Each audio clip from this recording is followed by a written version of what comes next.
मुशायरा ऐसे खूबसूरत मोड़ पर लाकर छोड़ दिया है इकबाल अफजल ने कि अब किसी दूसरी तफसील में जाने की जरूरत नहीं है, लेकिन हमारे अपने भी कुछ प्रोग्राम्स होते हैं, कुछ अहम जरूरत होती हैं और हर प्रोग्राम के पीछे कोई ना कोई एक मकसद छुपा होता है जिसकी तकमील भी बहुत जरूरी होती है। कहते हैं कि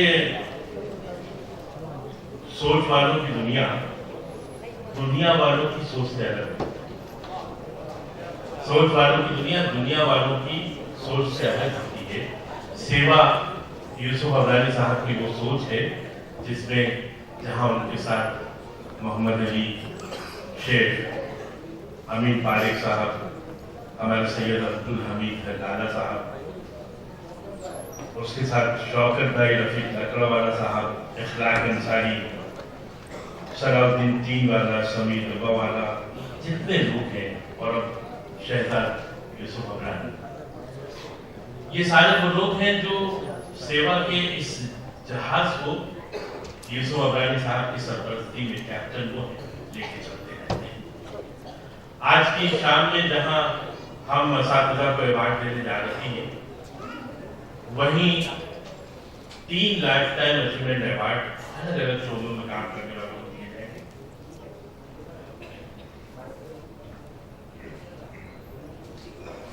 होता है कि काम यहाँ होता है, लेकिन सारा मामला जो पीछे से सेट होता है। मुझे भी मालूम है कि 4 दिए जाएंगे, लेकिन चौथा अवार्ड ऐसा है जो खुद अवार्ड देने वाले लेने वाले को भी पता नहीं कि आज मुझे अवार्ड देना है, तो मैं क्यों चौथा करूँ। बहरहाल ये कहना चाहता हूँ कि थोड़ी देर बाद एक 15 मिनट के लिए अवार्ड फंक्शन होगा।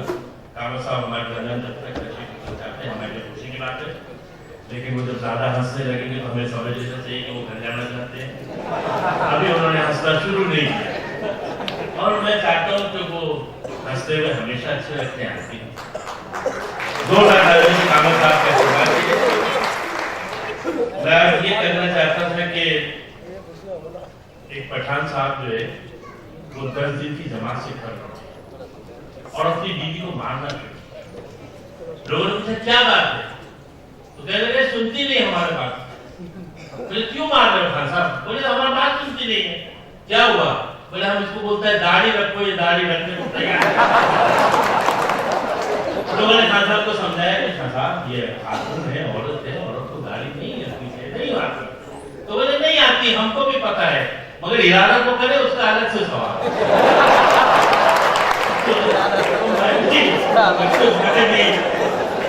इरादा करने जा रहा हूँ और मुझे लगता है कि कामत साहब उसी वक्त बहुत ज्यादा खुश होंगे जब मैं संपत सरन साहब को आपके सामने पेश करूंगा। बड़े अदब के साथ संपत जी हमारे हम बम्बई वालों के लिए नए नहीं हैं और उनका पूरा कलाम मुझसे ज्यादा आप लोगों को याद होगा यकीनन। मैं आप सबकी तारीफ गुण में संपत जी से गुजारिश करता हूँ, आज वो क्या सुनाने वाले हैं उसका मुद्दा मुझे तो है और आपको भी है, पता नहीं उनको है या नहीं। संपत जी आज जोरदार तालियों से चाहे बम्बई आपका इस्तेमाल।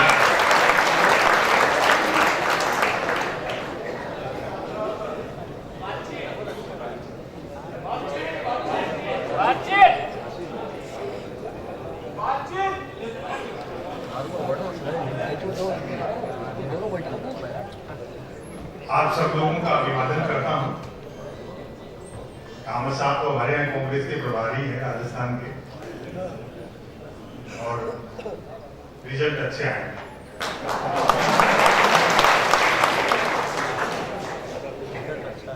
यूसुफ अब्दाली साहब दिखे नहीं, अच्छा बैठे। ब्रेक की एक कविता है कि आप कैसे समाज में रहे ये मायने नहीं रखता है, जब आप दुनिया से गए तो कैसा समाज छोड़कर गए। आप सेवा के माध्यम से एक अच्छा काम कर रहे हैं, ये अच्छी बात है। दाएं बाएं जो लोग खड़े हैं, राहत साहब तक ये मुशायरा जाना है, आप लोग भी बैठो, इधर कुर्सियां खाते हैं। खाली कुर्सियों के बावजूद लोग बैठते नहीं। दरअसल हिंदुस्तानी आदमी ऐसी किसी चीज पर बैठना नहीं चाहता जिस पे लेट नहीं सकता।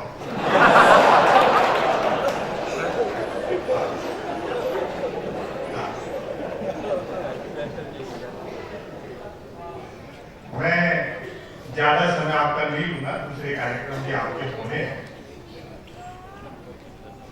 विकास का एजेंडा लेकर आए थे, एजेंडे के विकास में लग गए।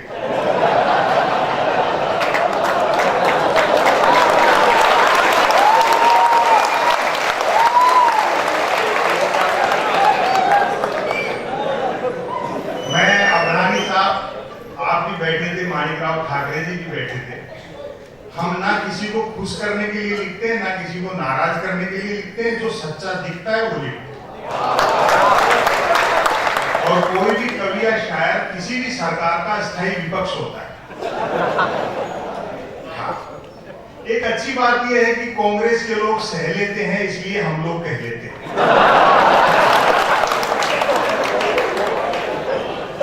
अभी कुछ नए नए फरमान जारी हो रहे हैं। मैं निवेदन करना चाहता हूँ शायर की तरफ से, इस मामले में कमजोर मत रह जाना, वरना रास्ते बंद कर दिए जाए। अगर कोई आपके खिलाफ बोलता है तो भी कहिए कि हम सुनना चाहते हैं। यही रास्ता है कि लोग उनके खिलाफ जरा ढंग से बोल सके। चीजें अपने हिसाब से बदलती हैं। एक साल में 33 देशों का चक्कर लगाए, अभी तक कोई इन्वेस्टर आया नहीं। हमारे बड़े व्यंगकार हुए शरद जोशी जी, उन्होंने एक बहुत अच्छी बात लिखी, हमें वह व्यक्ति उधार दे जिसका पुनर्जन्म में विश्वास हो।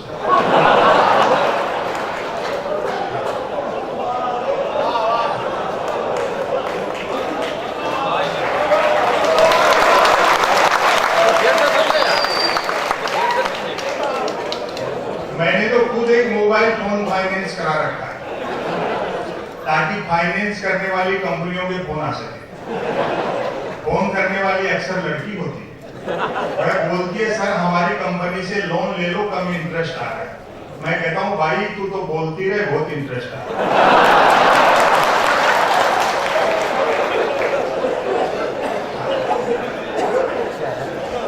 लोग कहते हैं कि साहब संसद में विपक्ष कमजोर है। जिस तरह के नक्शे कदम पे सरकार चल रही है, उनको अलग से विपक्ष की जरूरत ही नहीं है। चढ़ना हिमालय पे चाहते हैं, मुंह हिंद महासागर की तरफ। जवाहरलाल से चले थे, मुंगेरी लाल तक आ गए। हाँ, रहने दो। क्या आज बड़ा धक्का लगता है तो पता लगे वो एक ही आदमी के समझ में।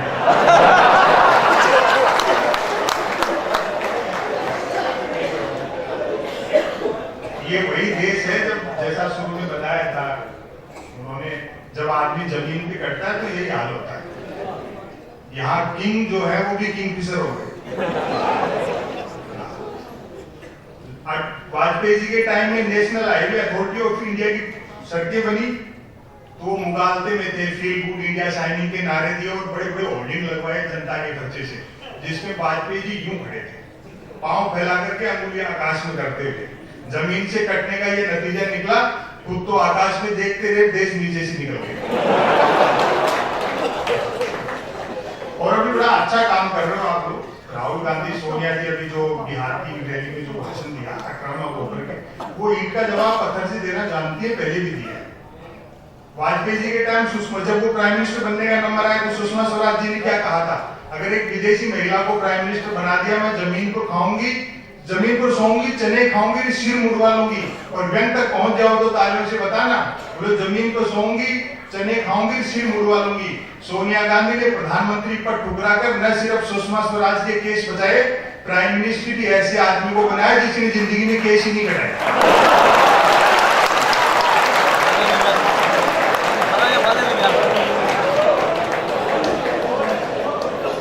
आजादी के इतिहास में ऐसा आत्ममुक्त प्रधानमंत्री नहीं देखा। सिर्फ मैं तीन बातें होती। वो कहना तो ये चाहते कि मैं तो नेहरू के बाद ही प्राइम मिनिस्टर बन जाता, लेकिन दिक्कत ये थी कि चाय कौन बेचता।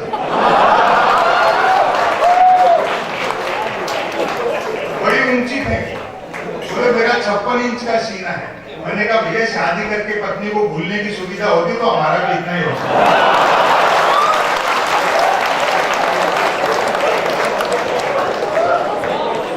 हम लोग क्या तीसरे नेत्र से देखते हैं, जो नेपथ्य में चीज होती है वो भाव पकड़ लेते हैं। अभी योग दिवस मनाया गया, योग करना चाहिए। क्योंकि योग करते रहने से आदमी का शरीर इतना लचीला हो जाता है कि संकट के समय किसी भी महिला के कपड़े पहनो फिट आते हैं।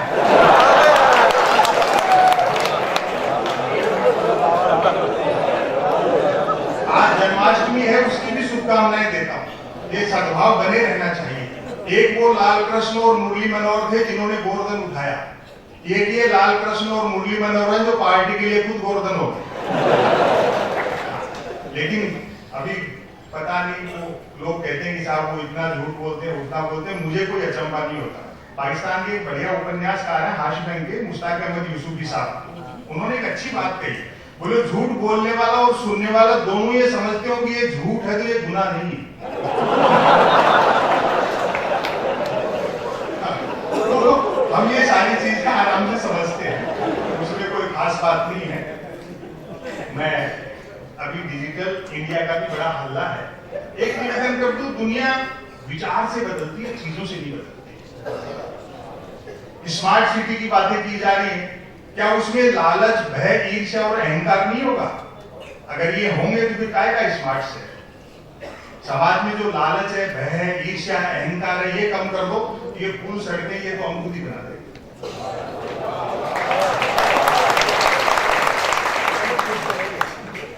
कोई भी टेक्नोलॉजी हो, कितनी भी एडवांस टेक्नोलॉजी हो, उजाला बनाया जा सकता है, धूप नहीं बनाई जा सकती।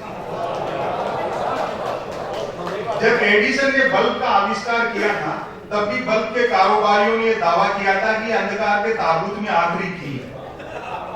बात अच्छी लगे तो भरपूर मोहब्बत है ना, बोले अंधकार के ताबूत में आखिरी कील है। आज हम सब देख रहे हैं, अंधेरे का फायदा उठाकर लोग चोरी कर रहे हैं और चुराए हुए माल का बंटवारा बल्ब जलाकर किया जा रहा है।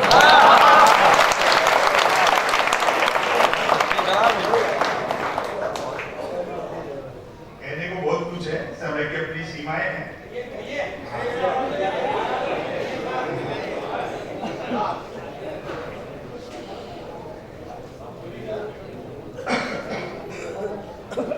हम तो क्या चीजें पकड़ लेते हैं। अभी जैसे डीडी किसान चैनल लॉन्च किया गया, मतलब पाठक देखिए, आजादी के बाद देश में जो कुछ होना चाहिए था वो न होकर के जो नहीं होना चाहिए तो वो हुआ, तो व्यंग कर जाओ। डीडी किसान चैनल लॉन्च किया तो अमिताभ बच्चन जी को उसका ब्रांड एम्बेसडर बनाया गया। तो कई लोगों ने पूछा यार इसके पीछे क्या तर्क है? मैंने कहा सरकार ये मानती है कि भाई फसल में दाने भले न लगे, पौधे तो लंबे हों।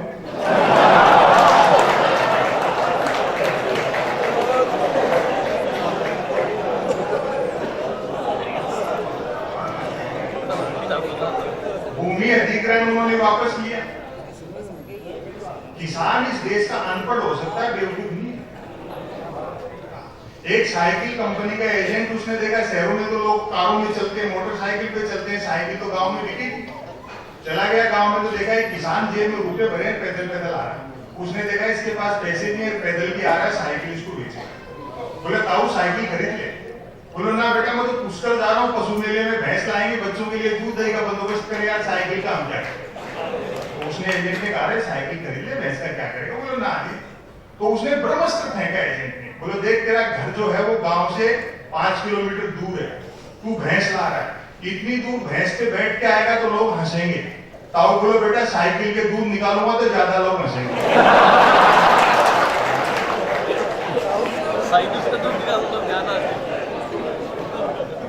मेरे तो ये विकास का गुजरात मॉडल ही समझ में नहीं है। निजी मोबाइल कंपनियां तो चांदी कूट रही है, बीएसएनएल अपना खर्चा रोंग नंबर से निकाल रहा है। समय की अपनी सीमाएं, एक रचना में आपको एक आदर्श भारतीय गांव। आप राजनीति के लबादे उतारते हैं। अभी जैसे कह दिया कि साहब नेताओं पर, जनप्रतिनिधियों पर अगर किसी तरह की बात कही जाएगी तीखी तो वो देश क्यों माना जाएगा? ऐसा नहीं है। हम लोग समाज के सेठ की बात करें, अगर ये सब भी कहना बंद हो गया तो फिर कैसे बात करेंगे? ये आज की जो मेरी रचना है, मैं सफदर हाशमी जी जिस बात के लिए लड़े जिंदगी भर, उसी को समर्पित करते हुए ये रचना में समर्पित करना चाहता हूँ। बाकी अच्छा समय आएगा। ओके, किसी शायर का शेर है, ओके मायूस ना आंगन से उखाड़ो पौधे, धूप बरसी है तो बारिश भी नहीं पड़ो। थोड़ा सा मीडिया का जो रोल है वो भी समझने की चीज है। ये जो मीडिया है ये दिखता दिए के साथ है लेकिन है हवा के साथ। बहुत सही बोले, बहुत सही बोले। न्यूज चैनलों पर जो बहस आती है आप देखो, 4 जन भैंसी आते हैं, एक मुद्दे का समर्थक, दूसरा मुद्दे का विरोधी, तीसरा बुद्धिजीवी दोनों को हड़काने वाला और चौथा एंकर तीनों को भड़काने वाला। और तालियां तो अगली बात पर बजेगी। बहस होनी होती है गरीबी की रेखा पर और करते रहते हैं रेखा की गरीबी पर। अखबारों से थोड़ी उम्मीद है, प्रिंट मीडिया छपे हुए अक्षर पर लोग आज भी भरोसा करते हैं, लेकिन अखबार जो है उनका भी आत्मविश्वास गिर रहा है। बॉम्बे का मुझे मालूम नहीं, राजस्थान में तो अखबार 3 चीजों के लिए पढ़े जा रहे हैं, बिजली कटौती, उठावना और राशि पर, और रोज नहीं निकलते। एक दिन जब अखबार के दफ्तर से 2 लोग आ गए, बोले संपत सरल जी नया अखबार लॉन्च कर रहे हैं, आप भी ग्राहक बन जाओ, क्योंकि अखबारों का कोई पाठक तो बनता नहीं, ग्राहक ही बनते। 1 रुपए में 16 पेज, और जो मैंने जवाब दिया उसका आनंद ले, 1 रुपए में 16 पेज। मैंने कहा भैया रुपए तो चाहे 1 की जगह 2 ले जाए, लेकिन 16 पेज खाली दे जाएगा। फिर मैंने रिसर्च की कि ना अखबारों को पढ़ता कौन है, तो अचानक एक दिन एक अखबार के दफ्तर से फोन आया, बोले संपत सरल जी आज आपका नाम हमारे अखबार में छपा। मैं बड़ा खुश हुआ कि आपका अखबार कहाँ मिलता है। बोले हमारा अखबार कोई होकर नहीं बांटता, जिस किसी का नाम छप जाता है दिन भर वही खरीद खरीद कर बांटता है।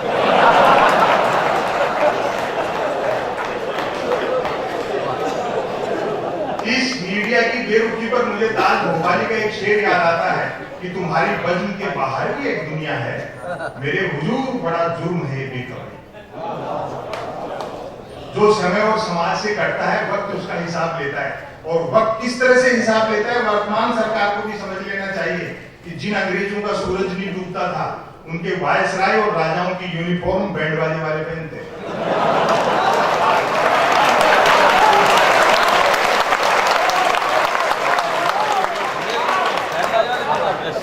वहीं से एक रचना मैं आपको सुनाता हूँ, मैं आपको समर्पित है, उनकी स्मृति को मैं प्रणाम करते हुए मैं थोड़ा सा कई बार तीखा हो जाता हूँ, तो पढ़ा। आप राजनीति से जुड़े लोग हैं, कांग्रेस के बड़े नेता हैं, हम कभी शायद लोग जो भी बोले आप सही है थोड़ा सा, क्योंकि आईने के सामने वही बैठता है जिसका चेहरा थोड़ा स्वच्छ हो, साफ सुथरा, दूसरे लोगों में हिम्मत नहीं। एक आदर्श भारतीय गांव, अभी तो जो संगठन की इनकी मीटिंग हुई है उन्होंने सरकार को दुविधा में डाल दिया। उन्होंने कहा कि जो पश्चिम के मॉडल है वो फेल हो रहे हैं, हमें गांव ऐसे ऐसे बनाने हैं, जबकि वो 23 देशों में आश्वासन दिया है कि हम आप ही की तरह करेंगे। विचार से दुनिया बदलती है, वहीं से मैंने एक लेख निकाला, एक आदर्श भारतीय गांव। हम महानगरों में रहते हैं, यहाँ के चश्मे से गांव को देखना एक रोमानियत ढंग से वो अलग बात है, लेकिन गांव में वो स्थितियां हैं नहीं जो होनी चाहिए। गांव के आदमी में एक चीज है, तमाम दुखों और अभावों के बाद इसलिए जी लेता है कि उसमें परिहास होती है, शाम को मजाक करेगा, बुरा मानेगा, सुबह वैसा का वैसा। शहर का आदमी गांठ बांध लेता है, ये खास बात है। बाकी गांव की स्थितियां वैसी नहीं है जैसी होनी चाहिए। देखिए साहब, उन शिक्षकों को भी मैं प्रणाम करता हूँ जिनका आज सम्मान होना है, क्योंकि मैं भी थोड़ा अध्यापक रहा हूँ थोड़े समय, तो आपकी पीड़ा में समझता हूँ। मैं तो स्कूल में अध्यापक था, एक बच्चे से कहते मैंने कहा बेवकूफ 4 साल हो गया, हर बार फेल हो रहा है, हम तेरी उम्र में थे तो हर साल फर्स्ट क्लास फर्स्ट पोजीशन आते थे। वो छूटते बोला जी आपको कोई डंगा मास्टर पढ़ाता हो।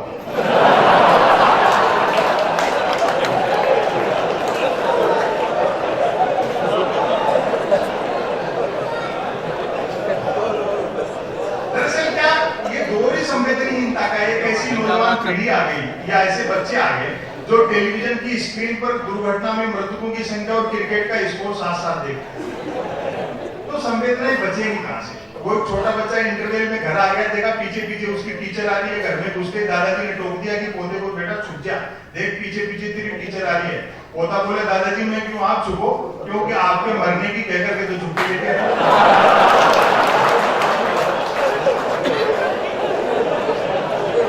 तो बड़ा मुश्किल काम है।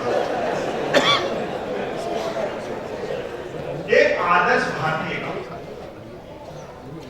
आज भी जो ये मानते हैं कि भारत की आत्मा गांव में बसती है, मेरे ख्याल से उन्होंने गांव उतने ही देखे हैं जितनी की आत्मा।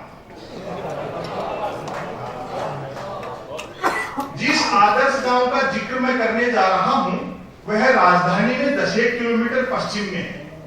वह राजधानी से 10 किलोमीटर पश्चिम में है। चूंकि रास्ते में शराब के कई ठेके पड़ते हैं, अतः ये दूरी घटती बढ़ती भी रहती है।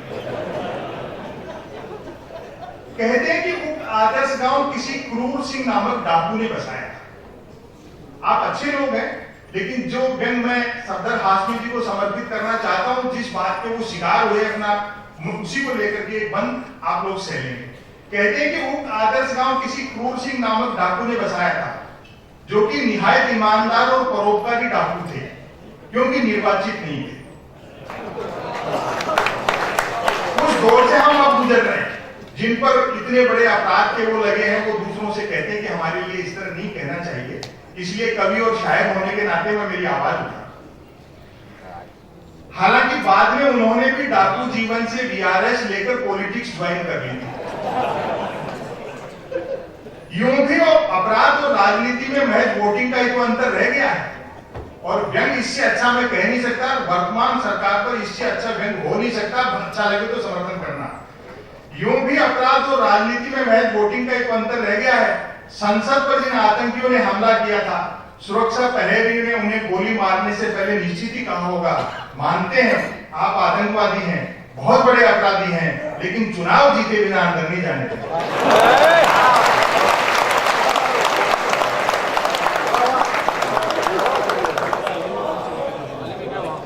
आदर्श गांव में 10 दिशाएं, 3 मौसम, 12 महीने और 7 वार सब होते हैं। बस एक तो गांव के उत्तर में किसी भी साइज का कोई हिमालय नहीं है, और दूसरा गांव 3 तरफ से समुद्र से घिरा हुआ नहीं है। गांव वालों का दावा है कि डाकू क्रूर सिंह भी 2-4 दिन भी और जीवित रह लेते तो आज ये दोनों चीजें भी गांव में होती। गांव के लोग किफायती इस हद तक हैं कि किसी को मिस कॉल तक अपने फोन से नहीं मारते। और अगली बात पर तालियां उठेंगी। और दरिया दिल ऐसे कि मिस कॉल मारने के बाद फोन कर करके भी पूछते रहते हैं कि मिस कॉल मिला क्या।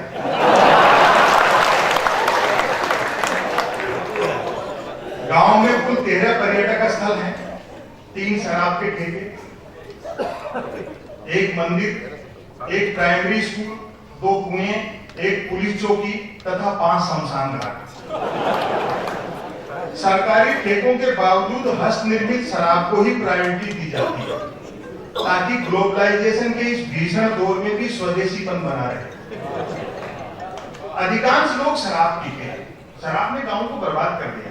अधिकांश लोग शराब पीते हैं, कई नहीं भी पीते हैं।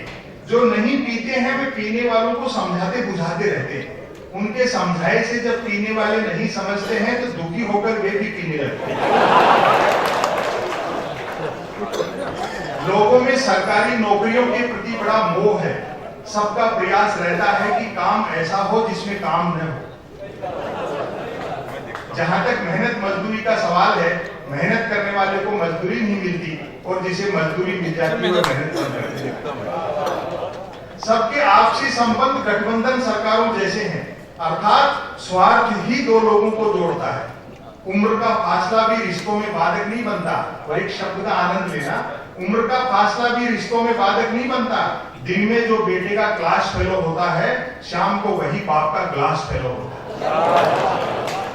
गांव में जब से हैंडपंप लगे हैं, दोनों कुएं शर्त लगाकर कूदने के काम आ रहे। स्कूल उतनी ही देर चलता है जितनी देर मिड डे मील चलता है। पुलिस चौकी को लेकर मतभेद है कि अपराध बढ़ने से चौकी खुली है या चौकी खुलने से अपराध बढ़ा है। 5 शमशान घाटों से स्वतः सिद्ध है कि गांव में 5 जातियां रहती हैं। इस बात का पूरा ध्यान रखा जाता है कि मनुष्य के मरने के बाद भी उसकी जाति नहीं बने।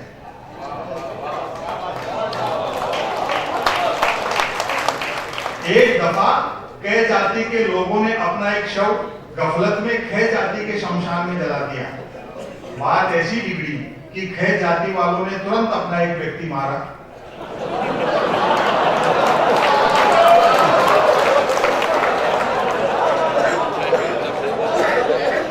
और शमशान में जला के बदला लिया। एकमात्र मंदिर का निर्माण भी डाकू जालिम सिंह जी ही करा गए थे। जिस देश में शिक्षण संस्थाओं से ज्यादा धर्मस्थल हो, वहां क्या क्रांति होगी। एकमात्र मंदिर का निर्माण भी डाकू क्रूर सिंह जी ही करा गए थे। हालांकि अभी तो कुछ साधु संत हमारे जेल में जा रहे हैं और 5 साल की और आरएसी कन्फर्म होने में। एकमात्र मंदिर का निर्माण भी डाकू क्रूर सिंह जी ही करा गए थे। कथा है कि एक रात सपने में उन्हें एक साधु ने ताना मार दिया था कि मूर्ख, लूट का माल कोई नहीं बचेगा, थोड़ा दान धर्म भी करना सीख। कहते हैं बात ऐसी चुभी कि डाकू क्रूर सिंह जी ने अगली ही रात आसपास के कई मंदिरों को लूटा और उसी श्रम धन से इस भव्य मंदिर का निर्माण करवाया। घरों में 2 चीजें सबके यहाँ फाइनेंशियल है, मोटरसाइकिल और टेलीविजन। और व्यंग पर तालियां बजाते ना, ये मेरे मन का व्यंग है। मोटरसाइकिल और टेलीविजन। मोटरसाइकिल इसलिए कि गांव सड़क मार्ग से शहर जा सके, टेलीविजन इसलिए कि शहर आकाश मार्ग से गांव आ सके। टीवी ने तो ज्ञान के क्षेत्र में क्रांति कर दी। कक्षा में मास्टर जी महाभारत की रचयिता का नाम पूछते हैं तो बच्चे बिहार चोपड़ा बताते। और बड़ा मन से आपने सुना। मैं इस लेख का समापन करता हूं। समापन पर तालियों से विदा करना, वरना इसको फिर शुरू कर सकता हूं। जो हो, गांव वालों में परिहास प्रति लाजवाब, हंसी मजाक, परिहास प्रति लाजवाब है। चरणदास जी हड़बड़ी में जरा छोटे जूते खरीद लाए। दुकानदार ने बिका हुआ सामान वापस नहीं लिया क्योंकि दिन भर में एक ही बिका। लाचार चरणदास जी को फांसे के जूते काट रहे हैं और वह लंगड़ाते हुए चल रहे हैं। रास्ते में टकरा गया रामधन, पूछ बैठा, चरणदास जी ये जूते कहां से मार लाए, मतलब कितने के पड़े। और अगर आपके भीतर थोड़ा सा भी गांव जिंदा हो तो भरपूर तालियों से विदा करना। कहां से मार लाए, जूते कितने के पड़े। एक तो जूते काट रहे थे, ऊपर से रामधन की मार लाए और पड़े जैसी भाषा। चरणदास जी ने झल्ला कर कहा, पेड़ से तोड़े। रामधन बोला, महाराज कच्चे तोड़ लिए।